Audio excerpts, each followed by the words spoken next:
సికింద్రాబాద్లోని doctor Narayana college of hotel management లో 100% job guarantee 966365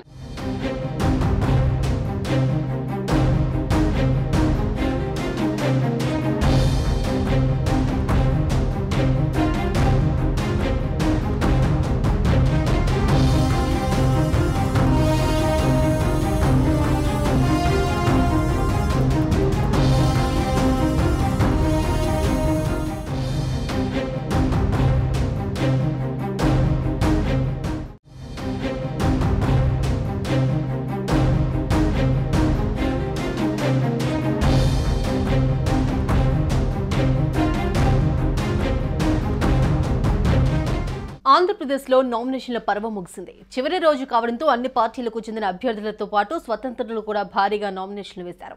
ఈ నెల 29 వరకు నామినేషన్లను ఉపసంహరించుకునేందుకు అవకాశం కల్పించారు. మే 13న పోలింగ్ నిర్వహించి జూన్ 4న ఓట్లు లెక్కించి ఫలితాలను వెల్లడించనున్నారు.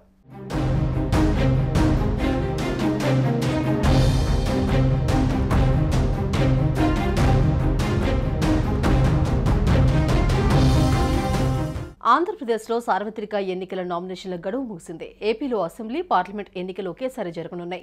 ఎన్నికల ప్రక్రియలో భాగంగా ఏపీలో 175 అసెంబ్లీ స్థానాలకు, 25 పార్లమెంటు స్థానాలకు ఎన్నికలు జరుగుతూ ఉండగా గురువారం నామినేషన్ల ఘట్టం ముగిసింది.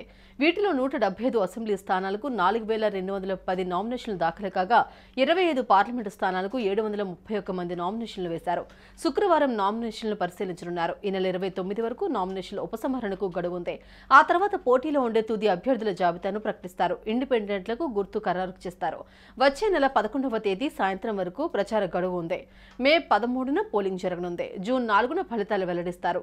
అధికార వైసీపీ అధ్యక్షుడు వైఎస్ జగన్ పులివెందులలో నామినేషన్ వేయగా టీడీపీ అధ్యక్షుడు చంద్రబాబు కుప్పంలో, జనసేన అధ్యక్షుడు పవన్ కళ్యాణ్ పిఠాపురంలో నామినేషన్లు వేశారు.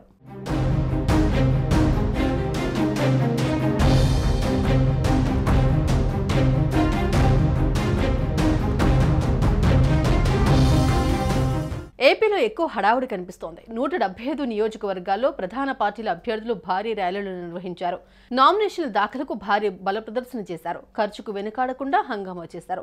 పెద్ద ఎత్తున నామినేషన్లు దాఖలయ్యాయి. ఇక నామినేషన్ల ప్రక్రియ ముగియడంతో రాజకీయ పార్టీలు ప్రచారాన్ని హోరెత్తించనున్నాయి.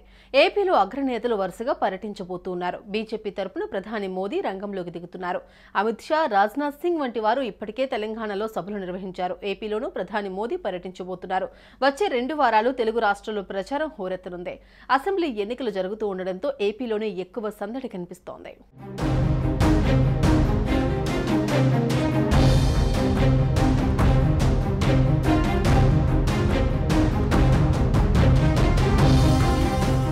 సుమన్ టీవీలో మీ పర్సనల్ అండ్ బిజినెస్ ప్రమోషన్స్ కోసం కింది నెంబర్కి కాంటాక్ట్ చేయండి.